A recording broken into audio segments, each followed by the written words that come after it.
welcome listeners to the Snippit Sports Science, proudly brought to you by eliteform.com.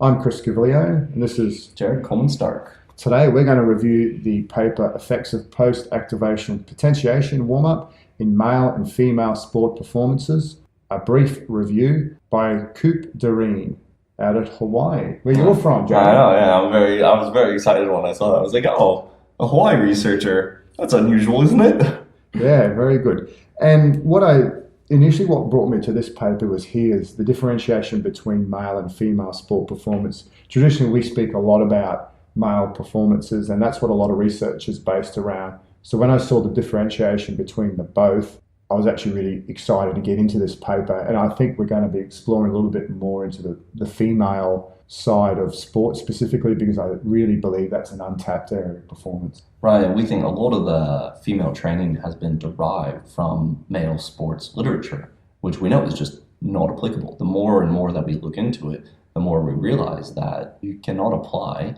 male sports science literature to female training. It doesn't work. That's right.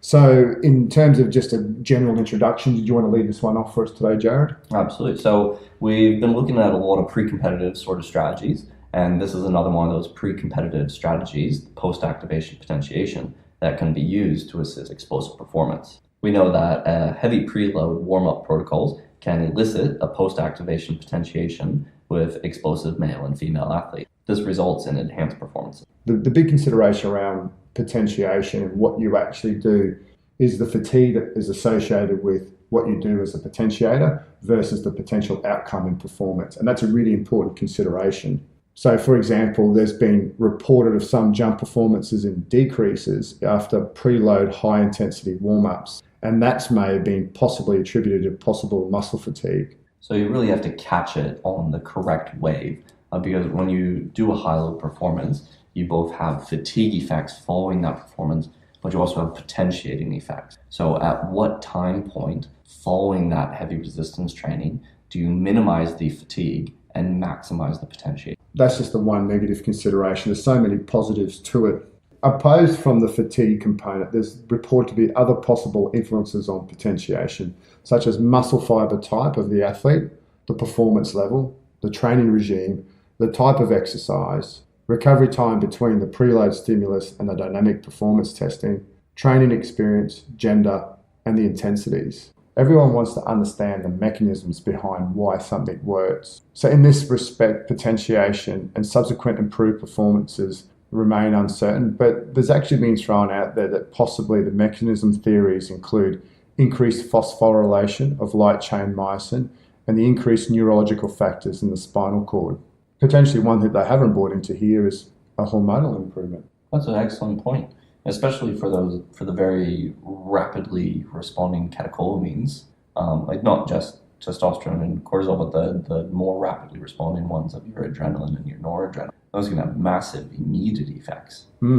Yeah, that's for sure. And just to go a little bit further, when we talk about the phosphorylation of myosin light chains, this talks about the small proteins which improve the interactions between the myosin and thin filaments. So this phosphate binding leads to an increase in the rate by which myosin cross bridges move from non-force to force producing, resulting in contractile muscle activation. Better muscle activation, better performance. All right, and so we probably won't go into the full depth of how myosin-actin cross-bridging occurs, but basically by doing a heavier effort, you prime the actin and myosin fibers to be able to be cross-bridged. So in respect to the spinal cord, they just spoke about an increased synaptic efficacy between 1A afferent and alpha motor neurons of the muscle.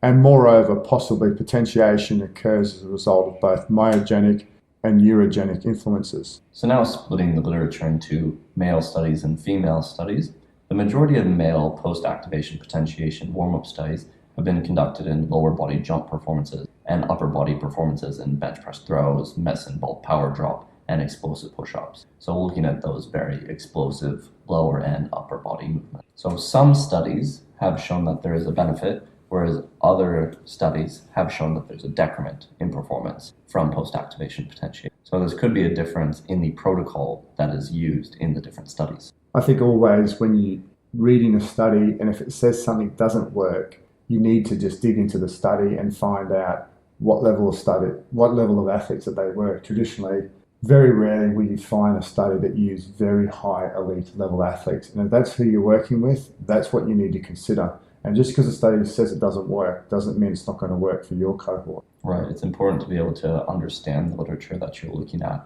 So often the effects in untrained athletes will be the complete opposite of the effects in highly trained athletes. In terms of female potentiation studies, as we're all starting to gather by this study and what we've said earlier, there's limited studies examining these effects in female sports performances. But most of these studies have examined jump performances. So for example, they had a male and female PAP warm-up study where it resulted in significant counter-movement vertical jump height increases of around 3.3% for both men and women after isometric voluntary squats warm-up.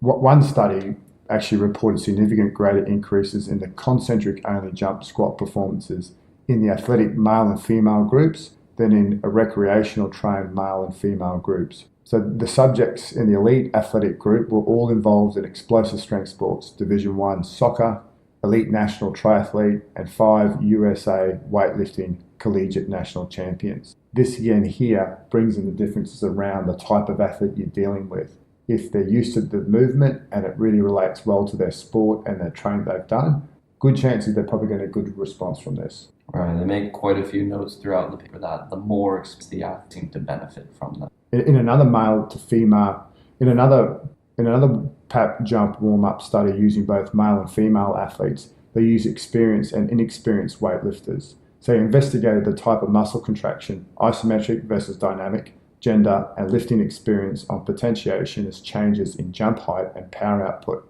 In this case, they used 30 men and women classified as either experienced or non-experiencers, where they performed 3 counter-movement jumps. For the first set, the pre-test uses a baseline of jump height and power.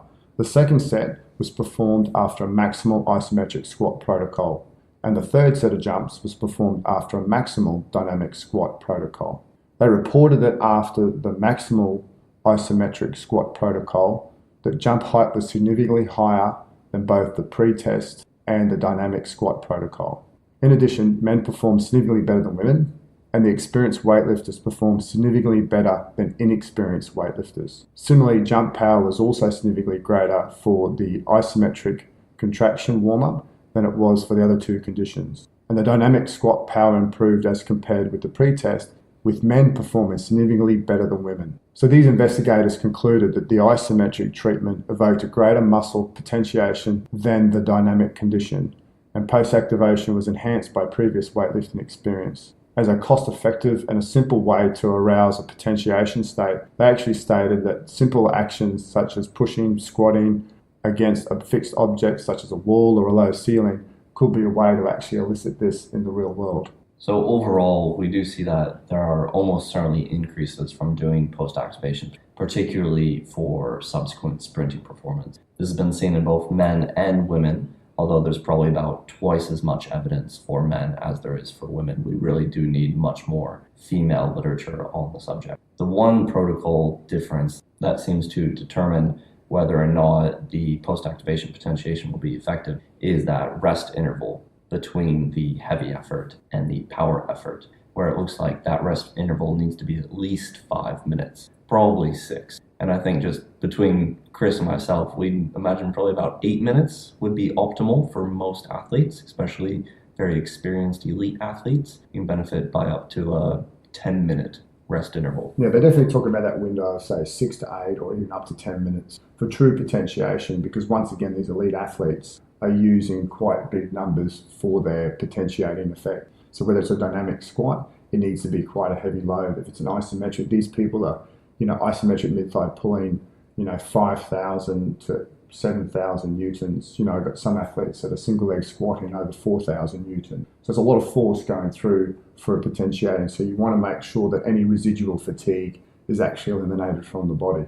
All right, so moving to the practical applications of this, the majority of the research indicates that both jumping and sprinting performance can be increased after the PAP protocols in both elite male and female athletes. However, this should be very precisely timed, and the researchers from this article recommend a 8 to 12 minute recovery, which should be individually determined. I think also with individually determined is also the type of movement that you perform. With some athletes who aren't good squatters, it's no use getting them underneath the bar and doing a squat or even an isometric movement. So look at what they traditionally do. It could possibly even be, if you're, say for example, in a cyclist, it could be quite an intense effort on a bike. That could be a potentiating effect as well. So don't just think that you have to go into the gym to achieve potentiation.